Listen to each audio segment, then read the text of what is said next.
तिकडे नांदेडमध्ये SC, ST आणि ओबीसींचा मोर्चा काढण्यात आला। अॅट्रॉसिटी कायद्यामध्ये बदल केले जाऊ नयेत, कोपर्डीसह सर्व बलात्काराच्या आरोपींना फाशी मिळावी, ओबीसी आरक्षणात इतरांचा समावेश करू नये यासह अनेक मागण्या या मोर्चामध्ये केल्या जातील। शहरातील नवा मोंढा मैदानावरनं या महामोर्चाला दुपारी 12च्या सुमारास सुरुवात होऊन जिल्हाधिकारी कार्यालयावरती हा महामोर्चा विसर्जित होईल। काल याच मागण्यांसाठी बीडमध्ये दलित समाजाच्या वतीनं मोर्चाचं आयोजन करण्यात आलं होतं।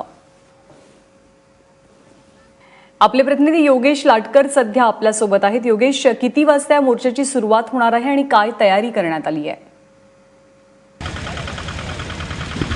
निश्चित साधारणतः 11 वाजेपर्यंत हा मोर्चा शहरातील या नवा मोंढा मैदानापासून निघणार आहे आणि हा मोर्चाचा शेवट जे आहे तो जिल्हाधिकारी कार्यालयावरती होणार आहे।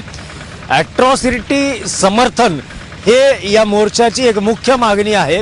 याशिवाय डॉक्टर बाबासाहेब आंबेडकर यांच्या नावाने एक आर्थिक विकास महामंडळ स्थापन करावं आणि त्यामध्ये तब्बल 2000 कोटी रुपयाची आर्थिक तरतूद करावी। शिवाय 14 एप्रिल 2016 रोजी अॅट्रॉसिटीच्या संदर्भाने संसदेने जो काय कायदा पास केलेला आहे त्याच्या अंमलबजावणी व्हावी। शिवाय ओबीसी मध्ये आरक्षणासाठी काही सवर्ण लोक जे आहेत त्यांना आरक्षण ओबीसी दिलं जाणार आहे अशा पद्धतीच्या चर्चा आहेत। ते ओबीसीच्या 27% आरक्षणाला धक्का लावू नये, ओबीसी आरक्षणामध्ये कुठल्याही सवर्णाचा समावेश करू नयेत यासह अनेक मागण्यांसाठी आज नांदेडमध्ये हा एससी, एसटी, ओबीसी समाजाचा महामोर्चा निघतोय।